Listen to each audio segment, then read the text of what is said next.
Valtteri Bottas is in a fierce competition to keep his seat alive, and it doesn't help that the sport is currently in a phase of young and up-and-coming drivers competing for a seat. After the latest addition of Lawson, who is technically not a rookie because he's driven 5 races last year, we'll see 4 extremely young drivers who are eager to prove themselves. But could Bortoleto be the 5th one after his amazing stint with Williams so far? And how can his current team principal, James Vowles, help him in this quest? It goes without saying that Franco Colapinto is one of the most positive surprises in the sport after scoring 4 points in his second race in Formula 1 and finishing P11 just outside of the points in Singapore, putting Albon under immense pressure in the team in which he was supposed to be a clear leader. However, the situation with the second seat in Williams was fixed before the arrival of Colapinto, as Vowles managed to sign Sainz in a long-term deal. So, whether or not he would have changed things if he could in retrospective, it's up to him to answer. What we can say is that Bortoleto is definitely deserving of a seat in Formula 1, and the only team that's offering the seat right now is Sauber. This is the team that is in advanced negotiations with Bottas, but due to the massive changes that happen in the leadership of the team, with Binotto being appointed as the CEO and COO of the team, the narrative has changed in terms of where the priorities of Sauber lie.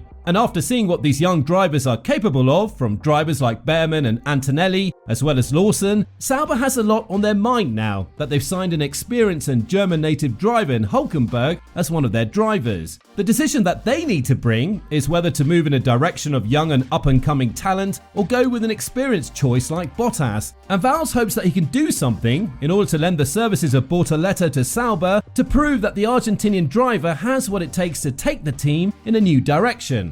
When talking about it to a greater extent, the team principal of Williams said, "For transparency, we're in conversations to see if that's a route for him, where he could be on the grid with Sauber for 2 years. He would be our reserve driver. He'd be ready to stand by should anything happen. And what I've learned in the last 12 months is that the F1 driver situation is not over. It's good for us, we're signed, but watch out for next year. I think you're going to see a little bit more movement. There is more opportunity out there as well at the same time, so having one of the best drivers on the grid available, I think will be a strength." Obviously, Vowles has a lot of expectations from the duo of Sainz and Albon, calling it one of the best drivers on the grid to drive for a team, and hinting that they would be beating Ferrari in the next couple of years. So to say that Colapinto could replace someone from these two is definitely a far-fetched scenario, unless somebody bottles the performance to an extent that Sargent and Latifi had bottled in the past. Nevertheless, Colapinto now has 6 more races and 3 sprint events to prove that he has what it takes to be the next Sauber driver. And an interesting situation here is that we've seen something similar with De Vries, who scored 2 points in his first full-time F1 race with Williams in Monza after having only 1 hour to prepare in FP3, only for him to go and have his career crushed in AlphaTauri after not finding enough confidence with the car. There are fears that under the immense pressure that Colapinto is put under, this could be a scenario with which the young Argentinian driver might have to deal with in the foreseeable future. All of this is putting more and more pressure on Bottas as well, who's been driving the worst car on the grid in the past couple of years and stated that he feels like he's driving better compared to his tenure in Mercedes. It's just that the results aren't there to show for his efforts. Bottas has again opened up on his future and said it's quite stressful to not know where you'll be driving next year, and the constant changes in Audi have not helped his situation at all. As a matter of fact, they've made it worse on top of the youth wave that's now caught Formula 1 by storm. When talking about this matter to a greater extent, Bottas said,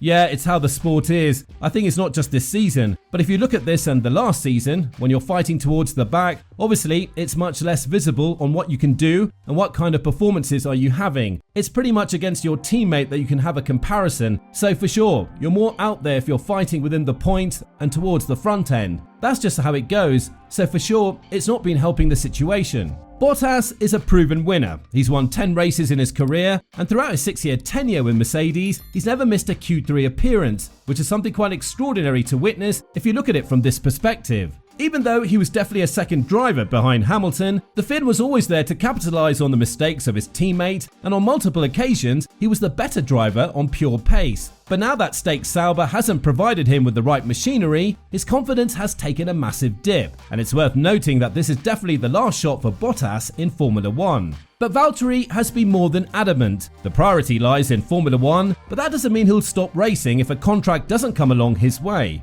Obviously, champions like Raikkonen and Button have tried themselves out in NASCAR, and it could be a way that Bottas could follow too. So when talking about whether or not there is a racing life after Formula 1, if the situation somehow turns against him in these contractual talks, Bottas said, "I think for me, it's very clear where I want to be and where I most likely will be, which is Formula 1. Let's say if it's a hypothetical question of, if not Formula 1, I would definitely race. I'm a racer. I've been racing all my life and I couldn't just quit racing. Plan B would be IndyCar, try and win the championship in X number of years, but I don't think that's yet." Now, there's been a press conference within the inner circles of Sauber and Audi in which the primary topic has been the choice of the second driver, which is now very certain that won't be Joe, and Bottas' tone has changed a little bit after receiving the information that's been shared on this meeting. Obviously, Sauber find the young wave of drivers too tempting to let go of, and while Valtteri would be exceptionally helpful in terms of developing the car in the right direction on all fronts, he's not a long-term solution for the team at his current age. Elaborating on his future most recently, Bottas said, "I think the confidence is probably from my side. I know that I should be in Formula 1, and based on just how positive, let's say, the feedback I've gotten from Binotto and his intentions for the future, I feel like I'm in a strong position. But still, it's too early really to say much more than that. It did feel for the last 6 months or so that I wasn't the top priority. Obviously, there was one signing with Hülkenberg before me, and obviously the team and the management were looking for all the options with sometimes quite little communication." Binotto knows what Bottas is capable of because as a team principal of Ferrari, he had to go against him many times, and the Finn has proven that he's a tough nut to crack, especially when he can have more liberty within the team and not be the designated number 2 driver and blindly follow orders like he did in Mercedes. But again, we've seen backmarket teams rejuvenate themselves with young drivers like Colapinto, Behrman, Antonelli and Lawson. And what we must not forget is that Audi is still in talks with Bortoletto, the current leader in the Formula 2 Championship. The Brazilian's career is currently managed by the 2-time world champion Fernando Alonso, and while many found it surprising that he was on the shortlist of candidates to be Hülkenberg's teammate from 2025 onwards, that could very well be the decision in which Audi would want to move. All of this goes to show that Sauber has tons of unknowns headed into the 2025 championship. And while media close to the German outlet believe that it would be Bottas who'll continue his Formula 1 career, the team is yet to make a solid decision as to whether or not the youth is what they're after, or it's an experienced driver they need in order to cope with the engine deficit. Binotto believes the team will suffer from 2026 onwards. The Swiss engineer is adamant that Audi will be a bit behind other teams in this regard. And when talking about this matter, he said that there is a serious chance that Audi won't be competitive due to their engine not being at the standards that the other teams will set due to the fact that there are rookies in this department. So, with all this in mind, do you think that Bottas should continue as a driver in Formula 1 for Audi? And if so, do you think that it would be the right choice for Audi? Let us know in the comments down below.